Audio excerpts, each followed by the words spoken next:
بسم اللہ الرحمن الرحیم۔ اعوذ باللہ من الشیطان الرجیم، بسم اللہ الرحمن الرحیم۔ عزیز طلبہ کرام، آج ہم المنطق للمظفر دوم کا سبق نمبر 20 پڑھنے جا رہے ہیں، اور آج انشاءاللہ بیان کریں گے قضیہ بسیطہ کی کون کون سی اقسام ہیں۔ مصنف فرماتے ہیں اب تک ہم نے آپ کے لیے واضح کر دیا کہ جہت قضیہ کیا ہوتا ہے اور مادہ قضیہ کیا ہوتا ہے۔ فرماتے ہیں جہت اور مادہ قضیہ کو جان لینے کے بعد اب ہم قضیہ موجہہ کی اقسام کو بیان کرتے ہیں۔ کلی طور پر فرماتے ہیں ہمارے سامنے قضیہ موجہہ کی دو قسمیں آتی ہیں، ایک ہے قضیہ بسیطہ اور دوسری ہے قضیہ مرکبہ۔ قضیہ بسیطہ سے کیا مراد ہے؟ وہ قضیہ موجہہ کے ظاہراً اور باطناً ایک قضیہ سے زیادہ نہ ہو، یعنی ظاہری طور پر دیکھیں اور حقیقتاً دیکھیں تو ہمیں وہاں پہ ایک ہی قضیہ نظر آ رہا ہو، اگر ہم اس کو تحلیل کرتے ہیں، اگر اس کو منحل بھی کرتے ہیں تو ہمارے پاس فقط اور فقط ایک ہی قضیہ باقی رہتا ہو، اس کے علاوہ کوئی اور قضیہ موجود نہ ہو، اور اس قضیہ میں ہمارے پاس فقط اور فقط ایک ہی نسبت موجود ہو، ایک سے زیادہ وہاں پہ نسبتیں موجود نہ ہو، ایسے قضیہ کو قضیہ بسیطہ کا نام دیا جاتا ہے۔ بسیطہ کیوں کہتے ہیں؟ اس لیے کہ چونکہ اس میں فقط اور فقط ایک ہی، یعنی بسیط اور جداگانہ ایک ہی نسبت ہوتی ہے، اور فقط اور فقط ایک ہی قضیہ ہوتا ہے، اس بنا پر اس کو قضیہ بسیطہ کہا جاتا ہے۔ مقابل میں آتا ہے قضیہ مرکبہ، جیسا کہ اس کے نام ظاہر ہے، یعنی مرکبہ جو کسی سے مل کر بنے، جس میں تشکیل پائی جاتی ہو۔ فرماتے ہیں وہ قضیہ موجہہ کے جو دو قضیوں میں تحلیل ہو سکتا ہو، بس اس میں حقیقتاً دو قضایا بسیطہ ہوتے ہیں جو دو طرح کی نسبت رکھتے ہیں، ان میں ایک نسبت ایجاب ہوتی ہے اور دوسری ان میں نسبت سلب پائی جاتی ہے، یعنی اس طرح کی دو نسبتیں وہاں حقیقی طور پہ موجود ہوتی ہیں۔ اس طرح کے قضیہ کو قضیہ مرکبہ کا نام دیتے ہیں، یعنی دو قسم کے قضایا سے جو مل کر بنے، ایک قضیہ موجبہ دوسرا سالبہ، چاہے پہلا موجبہ ہو دوسرا سالبہ ہو، یا پہلا سالبہ ہو دوسرا موجبہ، اس میں فرق نہیں، ایسے قضیہ کو قضیہ مرکبہ کا نام دیا جاتا ہے۔ مصنف سب سے پہلے قضیہ بسیطہ کی اقسام کو بیان کریں گے، اس کے بعد انشاءاللہ قضیہ مرکبہ کی اقسام کو بیان کریں گے۔ فرماتے ہیں قضیہ بسیطہ کی ہمارے پاس بہت ساری قسمیں آ جاتی ہیں، البتہ ان میں سے جو 8 اقسام ہیں وہ زیادہ عام ہیں، جس کو مصنف نے یہاں پر ذکر فرمایا۔ انشاءاللہ 4 تقسیمات کو آج بیان کریں گے، اور باقی جو 4 قسمیں اس کو انشاءاللہ پھر کل کے درس میں بیان کریں گے۔ فرماتے ہیں اس تقسیم کا معیار یہ ہے کہ مادہ قضیہ میں ہمارے پاس 3 ممکنہ صورتیں، جیسے کہ ہم نے بیان کی کہ یا وہاں پہ وجوب ہوتا ہے، یا وہاں پہ امتناع ہوتا ہے، یا وہاں پہ امکان خاص ہوتا ہے۔ مطلب یہ تو ہوگی بات مادہ قضیہ کی۔ اس طرح مطلب جہت قضیہ، جس طرح ہم نے آپ کے سامنے 4-5 طرح کی مثالیں دی تھی گزشتہ درس میں، کہ ان میں گیا تھا کہیں پہ امکان ہے، کہیں پہ دوام ہے۔ فرماتے ہیں کہ وہاں پہ جو جہات خمس ہے، یعنی 5 طرح کی جو جہات ہیں وہ جہت قضیہ میں آ سکتی ہے، یعنی اس میں کبھی ضرورت ہو سکتی ہے، چاہے وہ ضرورت ذاتی ہو، ضرورت ازلی ہو، انشاءاللہ آگے قسمیں آ رہی ہیں اس میں تفصیل آ جائے گی۔ اس طرح فرماتے ہیں کبھی دوام ہوتا ہے، کبھی اس میں فعلیت ہوتی ہے، کبھی اس میں امکان عام ہوتا ہے، کبھی امکان خاص ہوتا ہے۔ تو فرماتے ہیں جہت قضیہ کی ہمارے پاس جتنی ممکنہ صورتیں ہیں، اگر ان تمام صورتوں کا ہم مادہ قضیہ کی 3 صورتوں کے ساتھ ضرب دیں، فرماتے ہیں ہمارے پاس جو ہے وہ کلی طور پر اگرچہ بہت ساری قسمیں آ جاتی ہیں، لیکن ان تمام قسموں میں سے جو 8 عام قسمیں ہیں مصنف ان کو یہاں پہ ذکر فرماتے ہیں۔ اب یہاں سے کیا کریں، مصنف جو ہے وہ ان تمام قسموں کو ایک ایک کر کے تفصیل سے آپ کے سامنے بیان کریں گے۔ سب سے پہلی قسم ہے قضیہ ضروریہ۔ فرماتے ہیں قضیہ ضروریہ کی ہمارے پاس کلی طور پر 6 قسمیں آتی ہیں، انشاءاللہ اس کی جو تعریفیں آئیں گی اسی میں اس کی تعریف بھی آ جائے گی، جیسا کہ اس کے نام ظاہر ہے کہ قضیہ ضروریہ، یعنی جہاں پہ کیا ہو، جو قضیہ موجہ ہے وہ ضرورت کو بیان کرو، جس طرح ہم نے کہا تھا کہ مادہ قضیہ ضرورت کو بیان کرتا ہے، یا کلام کے اندر جو ہے بے ضرورہ کی قید آ جاتی ہے۔ فرماتے ہیں جو جہت قضیہ اس کے اندر بے ضرورہ کی قید ہو، یعنی وہ قضیہ جو وہ ضرورت کو بیان کر رہا، اس کو قضیہ ضروریہ کا نام دیں گے۔ اس کی ہمارے پاس 6 قسمیں ہیں، یا ضروریہ ازلیہ ہوتی ہے، یا ضروریہ ذاتیہ ہوتی ہے، یا مشروطہ عامہ ہوتی ہے، یا وقتیہ مطلقہ ہوتی ہے، یا منتشرہ مطلقہ ہوتی ہے، یا ضروریہ بشرط محمول ہوتی ہے۔ 6 طرح کی قسمیں جو ہمارے پاس قضیہ ضروریہ کی آتی ہے۔ البتہ مصنف ان 6 اقسام کو بیان نہیں کرتے، بلکہ جو پہلی 3 قسمیں ضروریہ ازلیہ، ضروریہ ذاتیہ اور مشروطہ عامہ، ان 3 قسموں کو یہاں پہ ذکر کرتے ہیں۔ البتہ ذکر کا طریقہ کار یہ ہے کہ مصنف کیا کرتے ہیں کہ ضروریہ ازلیہ اور ضروریہ ذاتیہ کو اکٹھا ایک صورت میں بیان کرتے ہیں، اور نمبر 2 پہ مشروطہ عامہ کو بیان کرتے ہیں، اور اس کے بعد باقی جو اس کی تمام اقسام اس کو بیان کرتے ہیں۔ فرماتے ہیں سب سے پہلے بیان کریں گے ضرورت ازلیہ۔ وہ کیا ہوتی ہے؟ جیسا کہ اس کے نام ظاہر ہے، ایسی ضرورت جو کہ ازل سے ثابت ہو، یعنی ایسی کوئی چیز جو کہ ازل سے لے کر آج تک موجود ہو اور تا ابد رہے گی۔ فرماتے ہیں اس کی جو ضرورت ہوگی، اس طرح قضیہ کو قضیہ ازلیہ کا نام دیں گے، کہ جہاں پہ محمول کو موضوع کی طرف نسبت دینا ضرورت محض ہو کہ جس میں کسی بھی قسم کی قید موجود نہ ہو، یا ایسا قضیہ جو ہر قسم کی قید سے آزاد ہو، یعنی اس میں کسی بھی طور کسی بھی اعتبار سے موضوع میں کوئی بھی قید موجود نہ، بلکہ اس کی ذات کے اندر کیا ہے ضرورت پائی جائے. جیسا کہ خداوند متعال کی جتنی بھی صفات ہیں، چاہے صفات ثبوتی ہیں یا صفات سلبی ہیں، مطلب اس اعتبار سے اگر ہم کہتے ہیں اللہ عالم، فرماتے یہ اللہ عالم کہنا کیا ہے یہاں پہ ضرورت ازلیہ، یعنی خدا جو ہے وہ علم کے اعتبار سے ضرورت ازلیہ رکھتا ہے. اس طرح بصیر ہونے کے اعتبار سے، سمیع ہونے کے اعتبار سے کیا ہے، یعنی اس طرح تمام صفات کو آپ مد نظر رکھتے جائیں تو چونکہ یہ جتنی بھی صفات ہیں وہ اس کی ذات کے اندر پائی جاتی ہیں اور اس میں کسی بھی قسم کی قید موجود نہیں ہے، بلا شرکت غیرے اور بغیر کسی قید کے تمام کے تمام جو صفات ہیں اس ذات کے لیے ثابت ہیں. لہٰذا اس طرح کے قضیہ کو ضرورت ازلیہ کہتے ہیں. تو کیا نتیجہ نکلا کہ ضرورت ازلیہ ان تمام قضایا میں ہوگی جو ذات کردگار کی صفات کے ساتھ ہے، اس کی ذات کی طرف منسوب ہوں گے. اس کے علاوہ ہم کسی بھی قضیے کے اندر ضرورت ازلیہ کو تلاش نہیں کر سکتے. دوسری قسم ہے فرماتے ضرورت ذاتیہ، وہ کیا ہوتی ہے کہ محمول کو موضوع کی طرف نسبت دینا اس کی ذات کے وجود کے ساتھ مقید دینا. کیا مطلب، یعنی جب تک خارج میں یہ ذات موجود ہوگی محمول کو موضوع کے لیے ثابت کیا جائے گا، لیکن جب یہ ذات موجود نہیں ہوگی پھر محمول کو بھی موضوع کے لیے ثابت نہیں کیا جائے گا. اس کے ہمارے پاس دو قسمیں ہیں، یا ذاتیہ موجبہ ہوتی ہے یا ذاتیہ سالبہ ہوتی ہے. ذاتیہ موجبہ سے کیا مراد کہ جس میں محمول کو موضوع کے لیے ثابت کیا جائے، جیسے الانسان و انسان بضرورہ، کہ انسان جو ہے وہ ہر حال میں انسان ہوتے ہیں. کیا مطلب، یعنی جب تک انسان ہوگا تب ہم کہیں گے یہ انسان ہے، اگر وہ انسان نہیں ہے، انسان کا وجود ختم ہو جائے تو وہاں پھر اس کو انسان کہنا بھی درست نہیں ہوگا. یعنی یہاں پہ جو نسبت دی جا رہی کیا ہے ضرورت ہے، لیکن ضرورت ذاتیہ یعنی اس کی ذات کے ساتھ مقید ہے. جب تک انسان کی ذات ہوگی تب تک یہ انسان کی ضرورت ثابت ہوگی، ورنہ ختم ہو جائے گی. یہاں پہ کیا کیا جا رہا ہے، انسان کو انسان کے لیے ثابت کیا جا رہا ہے. البتہ فرماتے ہیں یہ جو ذاتیہ موجبہ ہے یہ ان تمام قضایا میں ہوگی کہ جہاں پہ فقط ایک ذات کو خود اسی ذات کے اوپر حمل کیا جائے، چاہے وہ حمل اولی ہو یا حمل شائع ثنائی کی صورت میں ہی کیوں نہ. البتہ زیادہ تر یہ حمل اولی اور اولیات میں ہی ثابت ہوتا ہے. اس طرح فرماتے ہیں ذاتیہ سالبہ وہ کیا ہوتا ہے کہ جس میں محمول کو موضوع سے سلب کر لیا جائے، جیسے لا شیء من الانسان بشجر بضرورہ، انسان میں سے کوئی بھی چیز ایسی نہیں ہے کہ جس کو بضرورہ شجر قرار دیا. شجر اور چیز ہے، شجر کی حقیقت الگ ہے، انسان کی حقیقت الگ ہے. یعنی یہاں پہ کیا ہے ذاتیہ سالبہ، انسان سے اس کی شجریت کو سلب کیا جا رہا ہے. اور یہ کیا ہے جب تک انسان ہوگا اس پہ شجریت کا اطلاق نہیں ہوگا. اگر وہ انسان یا مثال کے طور پہ کوئی لکڑی ہے، کوئی درخت ہے، فرماتے پھر اصول میں اس کو شجر کہا جا سکتا ہے. یعنی جب تک ذات موجود ہے تب تک ہم کیا کریں گے، اس کے اوپر یہ حکم لگائیں گے. تو یہ دو قسمیں ہو جائیں گی ضرورت ذاتیہ کی. یہ ہوگی دو قسمیں، ضرورت ازلیہ اور ضرورت ذاتیہ. آگے بیان کریں مشروطہ عامہ. اس سے مراد کیا فرماتے ہیں، وہ قضیہ جس میں محمول کا موضوع پر حکم لگایا جائے جب تک وصف موجود ہو. گزشتہ قسم میں کیا کہا تھا کہ جب تک اس کی ذات موجود ہو تب حکم لگے گا. مشروطہ عامہ میں کیا ہوگا کہ جب تک اس کی صفت موجود ہوگی تب تک اس کے اوپر حکم لگے گا. فرماتے ہیں اس کو مشروطہ عامہ کیوں کہتے ہیں، اس لیے کہ اس میں عمومی طور پر جو ہے وہ ایک ہی شرط لگائی جاتی ہے، وہ فقط اور فقط اس کی صفت کی ہے. اس کے علاوہ چونکہ اس میں اور کوئی شرط نہیں پائی جاتی لہٰذا اس کو مشروطہ عامہ کہا جاتا ہے. اس کی بھی دو قسمیں، یا موجبہ ہوگا یا پھر سالبہ ہوگا. مشروطہ موجبہ کہ جس میں محمول کو موضوع کے لیے ثابت کیا جائے، جیسے کل ماشٍ متحرک بضرورت ما دام ماشیہ، جو چلنے والا ہے جب تک فرماتے ہیں وہ چل رہا ہوگا، جب تک اس میں چلنے والی صفت اور وصف موجود ہوگا وہ کیا ہوگا متحرک ہوگا. یعنی یہاں پہ اس کا متحرک ہونا اس کے چلنے کے ساتھ مشروط ہے، یعنی اس میں وصف کی شرط موجود ہے. جب تک یہ وصف ہوگا تب تک اس کے اوپر حکم لگے گا. اگر وہ کھڑا ہو جاتا ہے پھر فرماتے ہیں اس صورت میں پھر اس کے متحرک ہونے کا حکم بھی نہیں لگایا جائے گا. یہ ہوگی مشروطہ موجبہ کی مثال. مشروطہ سالبہ جیسے محمول کو موضوع سے سلب کر لیا، جیسے لا شیء من الماشی بساکن بضرورت الوصفیت ماشیہ، جب تک اس میں چلنے والی صفت موجود ہوگی. فرماتے ہیں کہ ساکن کی کوئی بھی چیز ہے وہ ماشی شمار نہیں ہوتی، جب تک وہ رکا ہوا ہے فرماتے ہیں تب تک ہم اس کو ماشی نہیں کہہ سکتے. تو اس کا مطلب کیا ہوا، اس کا مطلب یہ ہے کہ جو ساکن ہے اسے ماشی ہونے کو کیا کر رہے ہیں سلب کیا جا رہا ہے. البتہ جب تک یہ صفت سکون موجود ہے فرماتے تب تک ہم اس کو ماشی قرار نہیں دے سکتے، لیکن جب یہ چلنے والا ہو جائے گا فرماتے تب اس کی سکون والی حرکت بھی کیا ہو جائے گی سلب ہو جائے گی. تو فرماتے جب تک وصف موجود ہوگا تب تک ہم کیا کریں گے محمول کا موضوع کے اوپر حکم لگائیں گے. اگلی قسم ہے دائمہ مطلقہ، اس سے مراد کیا فرماتے ہیں؟ وہ قضیہ کہ جس میں محمول کے ذریعے موضوع کے اوپر دوام کا حکم لگایا جائے۔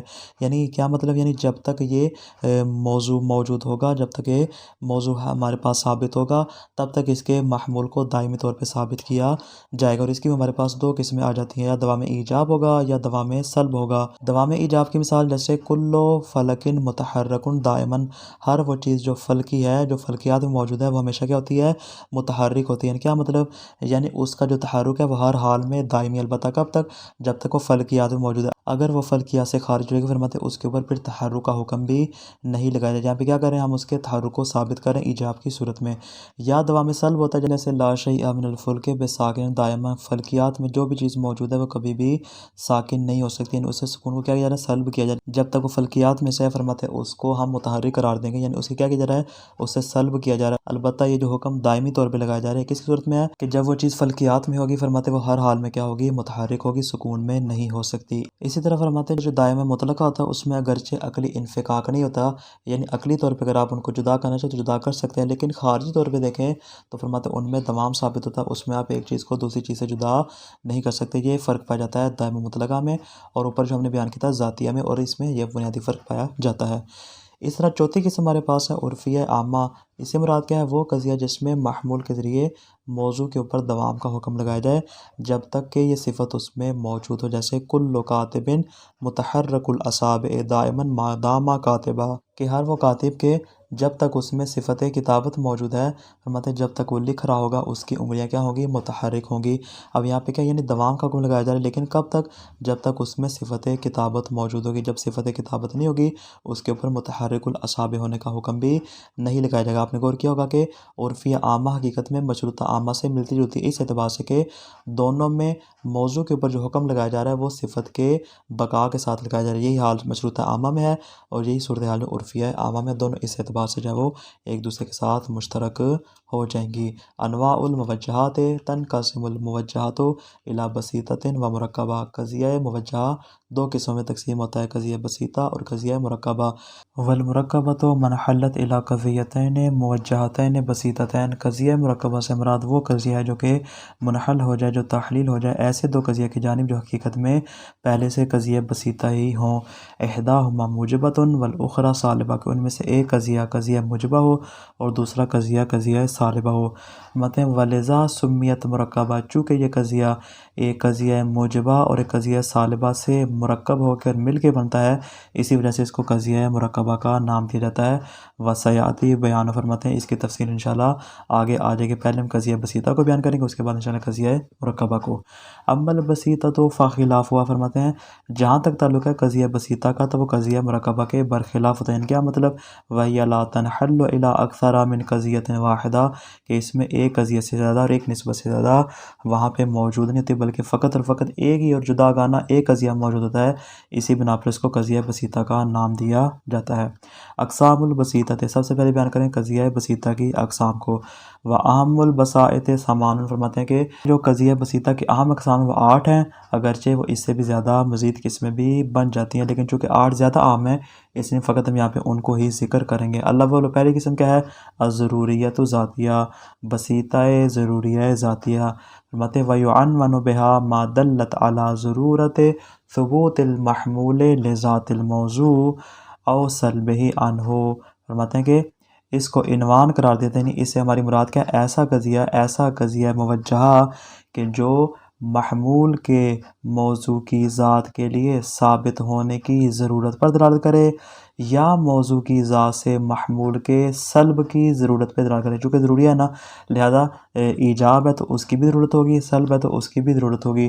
دونوں صورتوں میں کہ جب محمول کو موضوع کے لیے ثابت کیا جائے یا محمول کو موضوع سے سلب کیا جائے، مطلب اس میں ایسی ضرورت ہو، کیسی ضرورت؟ مادامہ ذات الموضوع موجودم من دون قید ولا شرط، کے موضوع جب تک موجود ہو، یعنی جب تک موضوع کی ذات موجود ہوگی تب تک فرماتے ہیں محمول کو موضوع کی ذات کے لیے ثابت کیا جائے گا، البتہ من دون قید ولا شرط، البتہ اس میں کسی قسم کی قید ہے، کسی قسم کی شرط موجود نہیں ہوتی ہے مشروطہ کے مقابلے میں، اس اعتبار سے ہم اس کو ضروریہ ذاتیہ کا نام دیتے ہیں۔ فتکون مادتها وجہتها الوجوب فی الموجبہ، اگر قضیہ موجبہ کو دیکھیں مطلب اس میں جہت قضیہ بھی اور مادہ قضیہ دونوں کیا ہوتے ہیں؟ وجوب ہوتے ہیں۔ اسی طرح فرماتے ہیں کہ والامتناع فی الثالبہ، اگر قضیہ ثالبہ کو دیکھیں تو فرماتے ہیں اس میں جہت قضیہ اور مادہ قضیہ دونوں امتناع کی صورت میں ہوتے ہیں، جیسے الانسان و حیوان بضرورہ، انسان جو ہے بضرورہ حیوان۔ فرماتے ہیں یہاں پہ کیا انسان کا جب تک انسان کی ذات موجود ہے وہ بضرورہ کیا ہوتا ہے؟ حیوان ہوتا ہے۔ یہ ایجاب کی مثال۔